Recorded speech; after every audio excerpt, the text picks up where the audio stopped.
We are going to be turning to 1 Peter 1 and starting in verse 13 and reading to verse 21 this morning. 1 Peter 1:13. Therefore, with minds that are alert and fully sober, set your hope on the grace to be brought to you when Jesus Christ is revealed at his coming. As obedient children, do not conform to the evil desires you had when you lived in ignorance. But just as he who called you is holy, so be holy in all you do. For it is written, be holy because I am holy. Since you call on a Father who judges each person's work impartially, live out your time as foreigners here in reverent fear.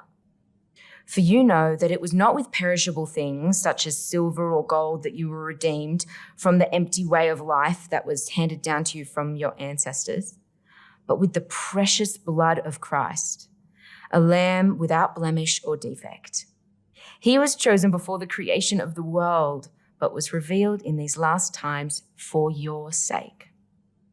Through him, you believe in God who raised him from the dead and glorified him.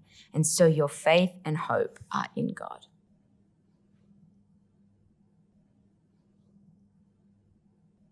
Thank you, Jackie. Good afternoon, everyone.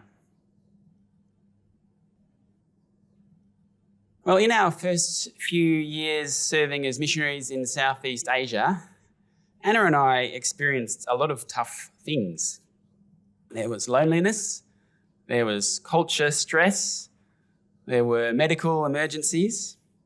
But when I look back, it's surprising or it's strange to realise that one of the moments when I got most upset, when I was most emotionally churned up inside, it was actually a time when a student of mine plagiarised an essay and then lied to me about it. Let me tell you the story. It was my first semester teaching at the Bible college there. I was teaching an Old Testament unit. I was teaching the third year cohort. So this is my first ever cohort of students. I really invested in them. I loved them. I prayed for them. I got to know each of them well. We had them to our house for fellowship. They meant a lot to me, and their walk with Christ meant a lot to me. Well, when I was marking the first assignment, I found that two were identical. And I did some basic detective work, and that revealed that one of them had stolen the thumb drive of another student, copied the assignment, and then submitted it as his own. And when I spoke to the guy who did this and presented him what was incontrovertible evidence of his guilt, he lied to me and said that he didn't do it. Now, I stayed calm during this meeting, but I felt really upset. Why? Why did I feel so upset about this? I think it's because what the gospel is supposed to do in someone's life is bring about a changed life. And so when a third-year Bible college student who is a Christian leader in training steals, cheats, and lies, it feels like something's gone wrong. How do you feel when you hear news of a Christian leader dismissed for bullying or dismissed for infidelity? You feel devastated, right? Because you know that the gospel should produce a changed life. How do we feel when we see sin in our own lives? Others may not be seeing it, but we know it, we see it. How do we feel? We feel grieved, right? Because the gospel should produce a changed life. We know it from Scripture, but I think we also know it instinctively. Last year I met a lady who had become a Christian 20 minutes earlier. And this lady was overcome with joy at the grace that she just discovered about Jesus and that she turned to him. And she was overcome to the point of tears in this conversation I had with her, that she now had this eternal hope that she'd never had before. But you know what? Right in that very first conversation I had with her, like 20 minutes after she'd come to faith, she was already asking questions about how she should now live. She knew it instinctively before anyone could jump in and tell her that the gospel should produce a changed life. She knew it We know it. We want it, right? It grieves us when sin remains in our life, just as it grieves God. We want that changed life. God calls us to that changed life. And today's text is going to help us pursue it. See, in today's text, Peter, having just outlined the salvation that we have in the gospel, he moves on to the question, how then shall we live? And what he's doing in this text is equipping us to live out this changed life which the gospel requires. And so whether you've been a Christian for 20 minutes or for 20 years or for even longer, this is a text that you need, that we need. Text which equips us to live a life changed, radically changed by the gospel. So our question, how then should we live? We're going to work through this text and we're going to find 3 answers to that question, which come out of the 3 main commands that we find in this text. But just before we dive in, there's a foundation stone that we need to set properly in place. Get this right, and all that we learn from today's text will be life-giving, life-changing, spiritually sustaining. Get this wrong, and the commands which we're about to look at in this text will be life-draining, life-damaging, spiritually condemning. What is it? Well, it's something you actually already know, which is good. But it's something which I find Christians, myself included, seem to keep forgetting or keep losing sight of. What is it? Well, have a look at the first word of our text, verse 13. Therefore. This is a really important word today. It's a word that changes everything when it comes to living the Christian life. In verses 1 to 12, Peter has summarized the salvation that is ours in Christ. New birth, living hope, eternal inheritance, salvation. That is what God has already done. That is the gracious, not needing to be earned gift of God. Something we have, something we've been given already. And so when Peter starts from verse 13, giving instructions about how to live, he starts with this word, therefore, meaning that how we live now is a response. A response to God's grace, not a means of earning it. A response to having new life, not a way of getting it. As the theologian Edmund Clowney puts it, the imperatives, that is the commands of Christian living, always begin with therefore. So brothers and sisters, I want you to remember this through the talk today. God, by his grace, has already changed us. And now in response, we're commanded to live that new spiritual reality out in our day-to-day lives. So that's the foundation stone. Now that that's in place, let's move into the text.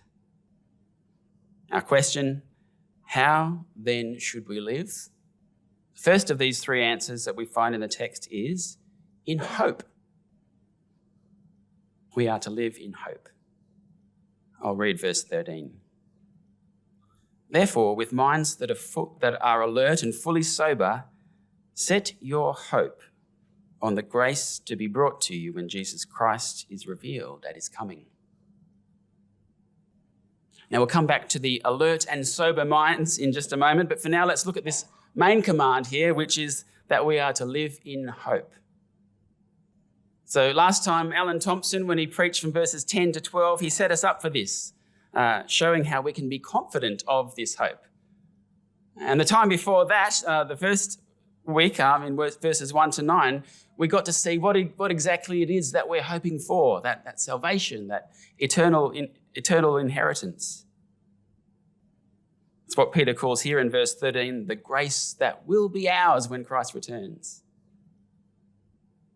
So the command here is to live with our hope set on that. But what exactly does that mean? And what's that actually going to look like? Setting our hope on that future salvation. Well, think about it this way. Let me ask you a question. What answer do you give when your anxious heart asks, is everything okay? Am I okay? Will everything turn out all right? Our anxious heart sometimes asks those kinds of questions, doesn't it? The way we answer that question will tell us where we're setting our hope. Is everything okay? Yes, I've got money in the bank. Yes, I've got my superannuation sorted. Is everything okay? Yes, I've got a good job. I'm respected. I'm popular. Is everything okay?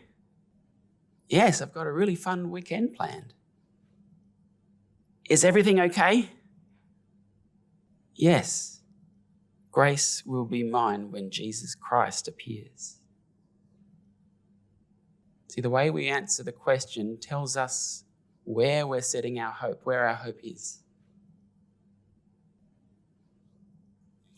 Now, this is interesting because this is the first of 3 instructions in this text about how to live. And interestingly, it's not really about what we do. It's about what we think.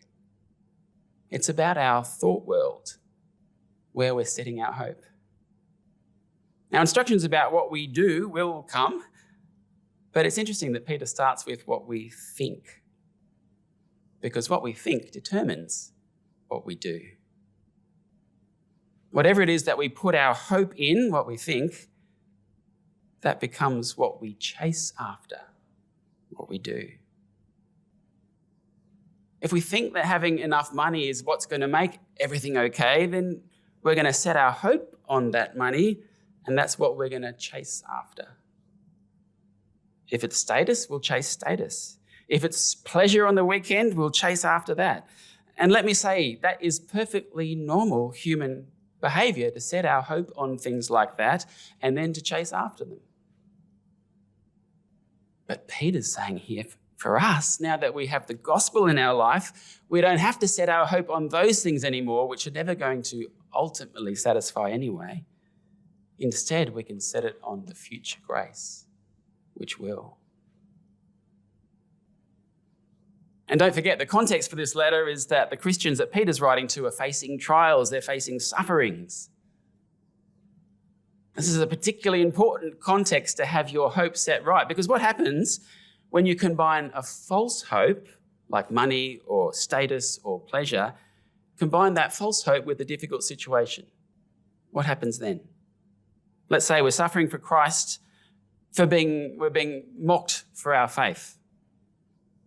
And we've set our hope on status. We've set our hope on approval from others. How are we going to go about fixing that problem of being mocked? I'm guessing we're probably going to tone down our stance for Christ. Or let's say that we're suffering for Christ because living his way has made us relatively poor compared to people around us. If we've set our hope on money or financial security, how are we going to deal with that problem? See, if we've set our hope on something other than Christ, at that moment when suffering arises in our life, suffering for following Christ's way, we probably will go ahead and compromise Christ's way and instead chase after those false hopes, because what we think determines what we do. And that's why Peter starts here with our thought world. Okay, so we can see that our thought world is important. And so I think we're going to need help to do this well. And there is help here at the start of verse 13, when Peter tells us that we are to have minds that are alert and fully sober. To live this Christian life well, we need an alert and sober mind. Alert, ready for action, aware that there's this mental battle to fight, that there's something that we need to focus our minds on. And sober. Think about it. If you're drunk, you lose control of your mind, don't you? That thought world we need to have such a discipline with. It might be a literal drunkenness, or it might be a metaphorical intoxication with the false hopes of the world. But either way, you lose control of your mind when you're drunk. And what we're saying here is that we need to live the Christian life with a clear mind, with a self-controlled mind, with a disciplined mind, so that we can constantly practice setting our hope on that future grace and not be distracted by other things. So you see that we're being called here to disciplined mental work, because our thoughts matter. What we think determines what we do. This is a call to us to commit to the mental work of setting our hope on the future grace. So Michael Phelps was a great American swimmer. He won more Olympic gold medals than anyone has ever won in the history of the Olympics. He won 23, which is frankly ridiculous. And he was asked about his success once, and he said this: "I think it's really important to train the mind the same way you train the body." And when he was asked to unpack that and explain what he did, he explained that before every race, in the lead up, in the days and weeks beforehand, he would close his eyes and vividly imagine every detail of the swim. He'd picture himself diving in, picture the strokes, the turns, the finish. And he would even imagine things going wrong. He would imagine obstacles like another swimmer doing better than expected, which I don't think actually ever happened, but he would imagine that and mentally rehearse how he would handle those situations should they arise. Because he knew that what he thought would determine what he did. And in fact, once at the Beijing Olympics, his goggles malfunctioned during the 200-metre freestyle final. So water poured in. This is a swimmer's nightmare. But he'd already imagined this scenario. He'd already prepared for it. He'd imagined what he'd do. And so he knew what to do, and he swam on, and he even won the gold medal in that race too. And I wonder, can we train our minds like that? Can we bring that kind of disciplined mental work to a task which, let's face it, is far, far more important? Can we so set our hope on the future grace that when our moment of metaphorical goggles malfunctions happens, maybe a loved one dies, maybe we lose our possessions, maybe we get slandered for Christ, or we find ourselves in prison for Christ, or we find ourselves called to serve him in a hot and isolated village with no electricity. Can we so set our hope on the future grace now that when those things happen, we don't go searching for a fix with the false hopes? Because we're ready for this. We've thought this through. We've anticipated this. We're able to see that suffering for what it is. And because our hope is so anchored in the future grace, we stand firm. What we think determines what we do. So that's the first answer to our question. How should we live? In hope. Let's move on to the second one now. In holiness. We are to live in holiness. I'll read from verse 14. As obedient children, do not conform to the evil desires you had when you lived in ignorance. But just as he who called you is holy, so be holy in all you do. For it is written, be holy, because I am holy. So we're called to be holy. What does that mean? Well, Peter starts with what it's not, and then he moves on to what it is. What it's not, verse 14, is conforming our lives to the evil desires we had before we knew Christ, back when we were ignorant of his truth and of his will. Desires like selfishness and pride. Desires like greed and materialism. Anger, bitterness, sexual immorality, lust. Before Christ, we would follow those desires, we would be driven by those desires. So if we're not conforming our lives to those evil desires anymore, what do we conform our lives to? Verse 15 and 16, it's to God's character. Just as he who called you is holy, so be holy in all you do. Be holy because I am holy. That's what holiness is. It's conforming our lives to the character of our holy God. Just think for a moment of everything you know about God's character. He's good, just, righteous, forgiving, loving. Think about all you know of God's character as it was revealed in the person of Christ. He's gentle, humble, compassionate, free from sin. That's who we are to be like. That's who we are to conform our lives to. That's our calling here, to be holy.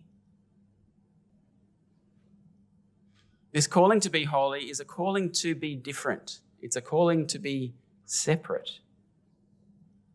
Just as if we go back to the Old Testament, we can see that the command to Israel to be holy meant that they would be separating themselves out from the evil practices of Egypt and of Canaan. So now our command to be holy means separating ourselves out from the evil desires common to the people of the world around us. We're not to be like them, we're to be like him. We don't separate ourselves out from them physically. On the contrary, we're sent into the world. But as we live amongst them and we interact with them, we are called to be different. If they gossip, we love. If they grasp, we give. If they backstab and manipulate, we are to be kind. If they lie and cheat, we're called to be honest. If they are violent, we are gentle. Because that is being holy just as he is holy.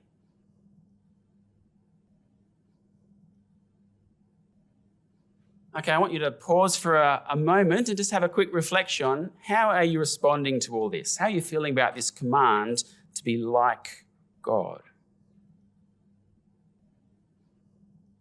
Because when you think about it, it's a pretty high bar, isn't it?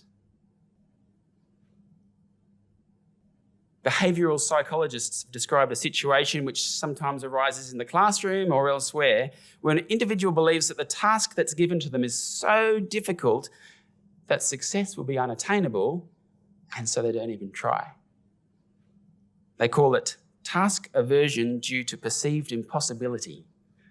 I think they've named it pretty well. And I reckon if ever there was a time when task aversion due to perceived impossibility was going to be in play for us, it would be here, right? Don't be like the rest of the world. Be like the God, the perfect, holy God. Have you ever felt this way about this command to holiness? Because if I'm honest with you, I've got to say that I have. And now I want to say I think that response is completely understandable and at the same time, spiritually dangerous. Because that response, especially the task aversion part, it stops us from doing the very thing which God is calling us to do here, and that is pursue holiness. I think we need to see that it's wrong thinking. The perceived impossibility part is the wrong thinking because it's not possible. God is making it possible. Remember that foundation stone that we laid before we dived into the text. God has done it all already.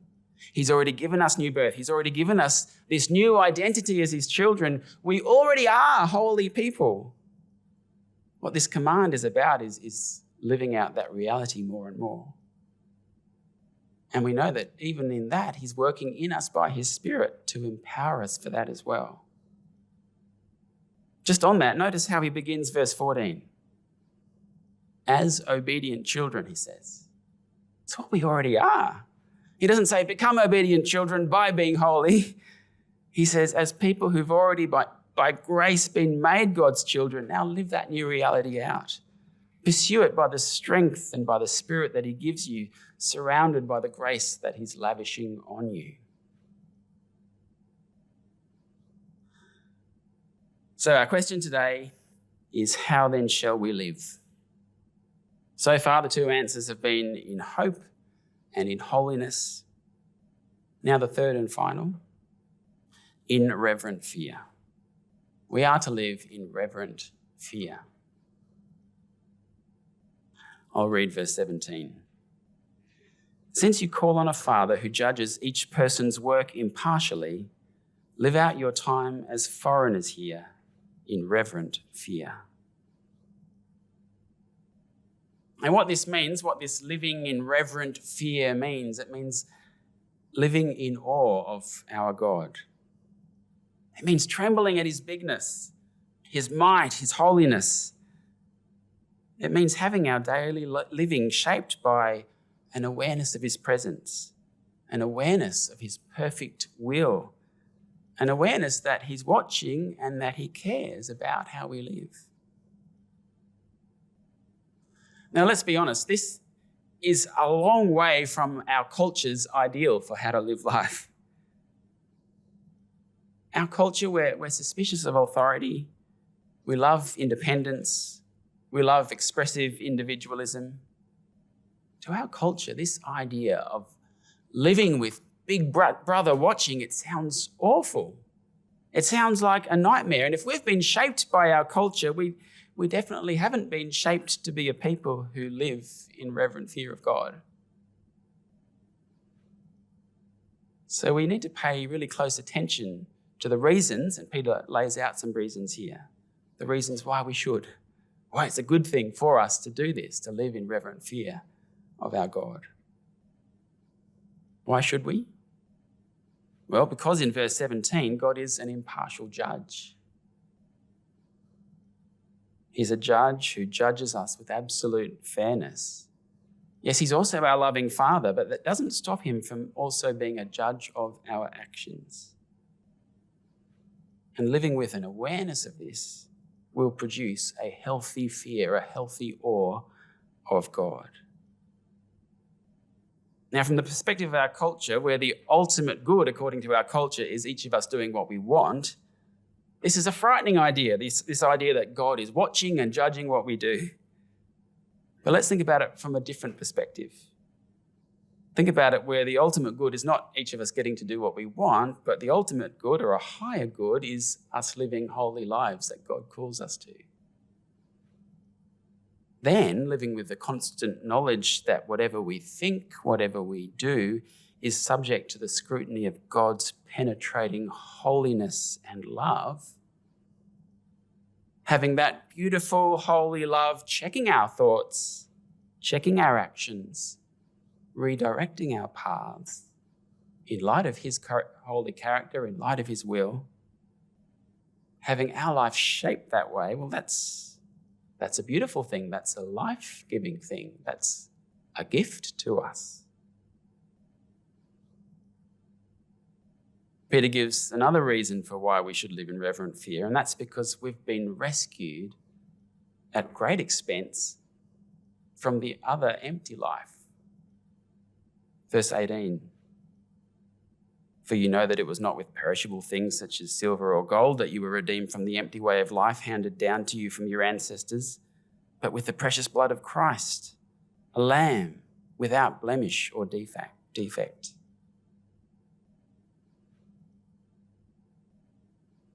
So at the greatest possible expense, at the precious blood of Christ, we have been redeemed. We have been rescued from that empty, that Christless way of life, that futile, empty, self-destructive, horrible, sinful way of life, that way of life that was bad for us and bad for the people around us that we hurt.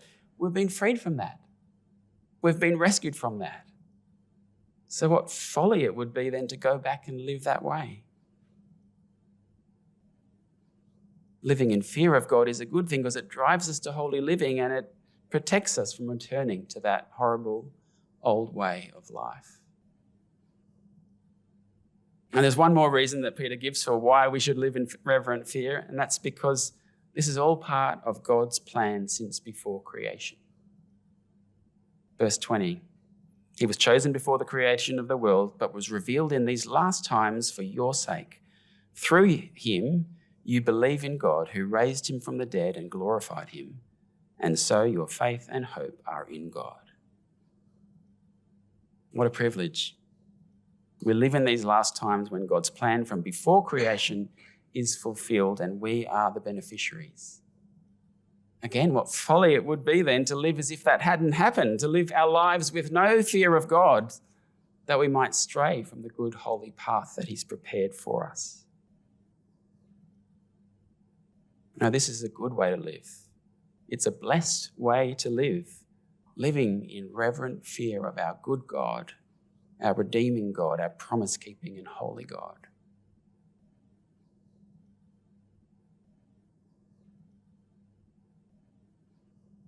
So our text today, it's been all about how we live now that we have been saved.